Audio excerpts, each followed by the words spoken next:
On va revenir sur le professeur Olivier Guérin puisqu'on parle de sport santé, mais très bientôt nous allons voir le sport santé sur ordonnance arriver. La loi étant passée, les décrets vont être bientôt promulgués. Est-ce que c'est important justement de permettre à nos généralistes et à d'autres médecins de prescrire le sport sur ordonnance et comment ça va se passer ?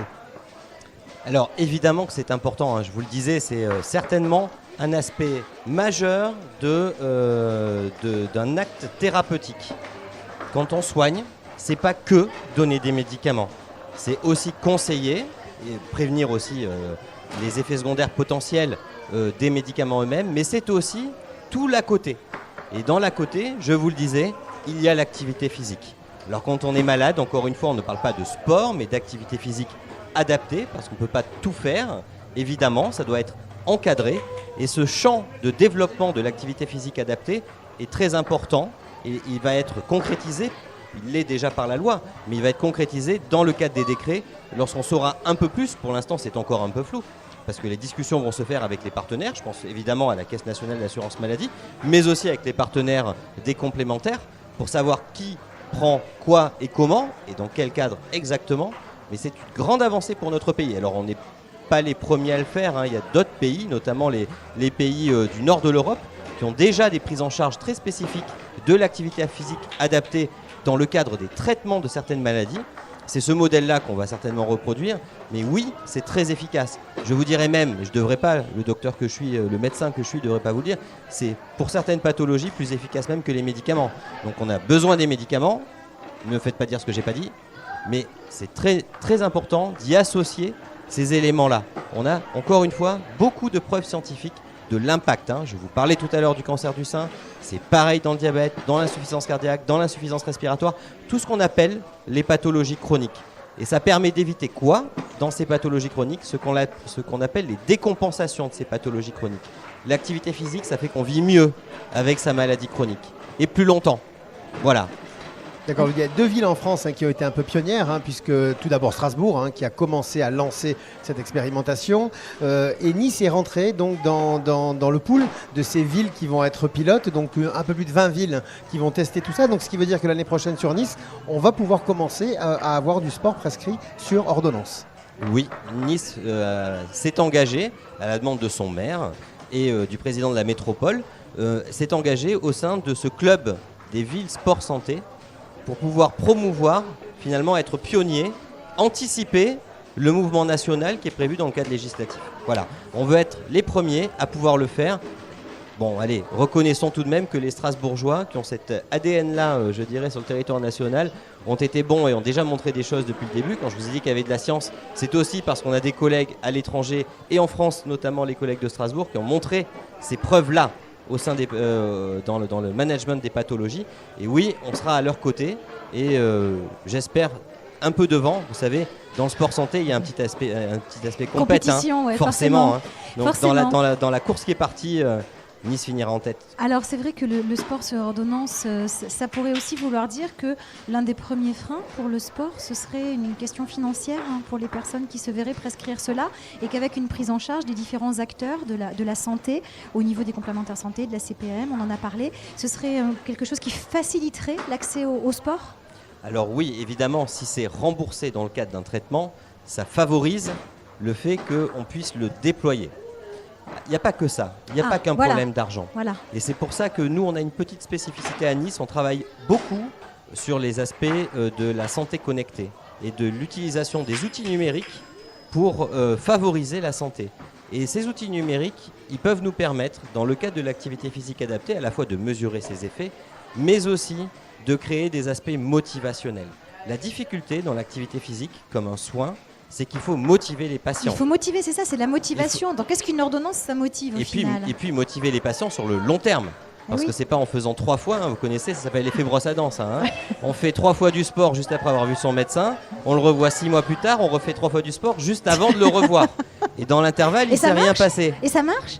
Et dans ce cas-là, ça marche beaucoup moins bien, évidemment. C'est ça. Donc, il faut voir son médecin toutes les 3 semaines, quoi, c'est ça. Oui, je ne suis pas sûr que la Sécu et nos amis des complémentaires voient ça d'un bon œil, et je ne suis pas sûr que ce soit très utile en termes de santé publique non plus. Cela dit, le rôle d'une collectivité, c'est dans l'intervalle, à la fois, je vous donne un exemple, d'offrir des offres en proximité. C'est pour ça qu'on souhaite développer ce type d'activité dans nos animanis, dans nos structures de centres d'activité de loisirs, en proximité, parce que finalement c'est plus facile quand c'est en bas de chez vous que ça se passe, oui, c'est pour et que vous ça. n'êtes pas obligé de traverser la ville. Et puis ensuite avec des créations par exemple de petites communautés, un peu sur un mode du challenge, de l'hétéro-motivation. Finalement, quand il y a un petit aspect compète, on regarde un peu avec ses amis pour essayer de se motiver. Alors c'est à double tranchant parce que c'est vrai qu'on connaît tous le syndrome de la salle de sport, c'est super beau, c'est rutilant, on y va. Et puis quand on voit tous les autres qui sont beaucoup plus musclés, nous au bout de 3 séances, effectivement, on était généralement bien découragés.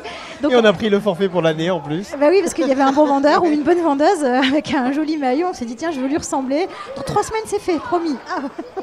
Donc non, là il y a peut-être autre chose et effectivement c'est peut-être pas la salle de sport qui sera remboursée ou prise en charge en partie ou en totalité à ce moment-là, mais plutôt des endroits bien spécifiques où on est certain que c'est bien le sport qui est recommandé par le médecin traitant qui a prescrit l'ordonnance qui va être prescrit aux patients et donc fait aux patients, c'est ça ? C'est pas tant le lieu où ça va se passer qui va être sous contrôle entre guillemets, mais plutôt le niveau de compétence du coach qui va s'occuper de vous. Voilà. Là on est vraiment sur des nouveaux métiers parce que ce ne sont pas les rééducateurs, les kinésithérapeutes par exemple qui vont prendre ça en charge. Les kinés ils sont super bons pour faire de la rééducation. Là on n'est pas sur de la rééducation, on est vraiment sur de l'activité physique et pour ça on a besoin de coachs qui sont formés à la bonne prise en charge et donc certifié. Et c'est pour ça qu'on a voulu, avec un certain nombre de collègues et d'associations, créer une association tétière, si vous voulez, qui s'appelle A2S, et qui est reconnue par l'Agence régionale de santé, pour demain donner les labels de qualification aux futurs coachs de l'activité physique adaptée. Et quels vont être les critères, justement ? Excusez-moi. Alors, on est en train d'y travailler, et avec les services de l'État, évidemment. Ensuite, le deuxième élément, c'est que les critères, il faudra regarder pour les appliquer pour ceux qui sont déjà potentiellement utiles immédiatement, mais ensuite les former, et que les futurs, ça s'intègre dans le cadre d'une formation initiale. Et là, il y a tout un travail qui est fait en ce moment avec la fac de STAPS, en lien avec la fac de médecine, pour former, c'est des niveaux Bac plus 5, oui, pour former au sein de la filière STAPS, mais en partenariat avec la filière médicale, ces nouveaux métiers qui vont s'exercer dans le cadre de l'activité physique adaptée. Et donc, d'après les prévisions sur ces nouveaux métiers, vous auriez besoin de combien de nouveaux formés pour pouvoir assurer tout de suite ces médications, ces ordonnances, ces prescriptions qui vont arriver ? C'est une très bonne question et c'est difficile de vous c'est répondre. C'est difficile là. Parce que, évidemment, ça dépendra du cadre réglementaire défini. Parce qu'il va y avoir maintenant une discussion entre l'État, la Caisse nationale d'assurance maladie et les complémentaires pour savoir comment ça va se passer. Parce que derrière, il y a quand même de l'argent et qu'il faut rationaliser évidemment la dépense. C'est normal, c'est de la dépense publique. Et puis, ensuite, c'est difficile de savoir comment on va rentrer dans le dispositif via les médecins traitants. Parce qu'il y a aussi l'enjeu de la formation de nos collègues médecins traitants à la bonne prescription. On ne sait pas à l'heure actuelle si on fait prescription d'activité physique adaptée et puis c'est tout sur l'ordonnance et on les renvoie vers des spécialistes qui eux le gèrent complètement, ou si on va demander des niveaux, ou si les tutelles comme on dit vont demander des niveaux de prescription un peu plus fins qui nécessitera dans ce cas-là de former aussi l'ensemble des médecins traitants. Oui, il y a vraiment énormément de questions encore qui tournent justement autour de ces nouveaux métiers et puis de la façon de contrôler aussi. Évidemment, le patient ne sera pas obligé, une fois qu'il a l'ordonnance, de suivre ses prescriptions, ou est-ce qu'il y a une obligation derrière ? Alors là, vous posez une grande question en santé. Vous savez, on est en train de rationaliser la dépense de santé. On a un pays merveilleux où on est très bien pris en charge, à la fois par la solidarité nationale et parce qu'on a un système de complémentaires avec une spécificité française qui est la mutualité, ce principe mutualiste, qui est finalement une autre solidarité organisée, qui peut être corporatiste pour un métier, ou plus largement pour le tout venant, ça dépend des mutuelles. Mais c'est très spécifique. Finalement, on cotise en fonction de ce qu'on peut cotiser, et puis après, on consomme en fonction de nos besoins. C'est un système merveilleux qu'il faut préserver, parce que c'est un vrai trésor. Et donc, ne pas en abuser. Dans ce contexte-là, il ne faut pas en abuser. Et c'est vrai que se développe ces temps-ci une réflexion, ça se voit autour de ce qu'on appelle les dispositifs médicaux. Alors l'assurance maladie est revenue un peu en arrière, elle avait fait une expérimentation, je pense au dispositif pour l'apnée du sommeil, où finalement, quand vous n'utilisez pas les dispositifs, vous n'êtes plus remboursé. C'est une responsabilisation du citoyen. Alors c'est quelque chose de difficile parce que ça nécessiterait qu'on informe vraiment très bien chaque patient et chaque citoyen des risques et des enjeux et qu'ensuite il fasse son choix. Mais oui, à un moment donné, il y a une question de responsabilité individuelle, qu'on soit remboursé ou pas. Si on vous prescrit quelque chose, c'est que c'est important pour vous. C'est que c'est important, Donc, effectivement. si vous avez des doutes, si vous avez des questions, vous retournez vers le professionnel de santé pour demander plus d'explications.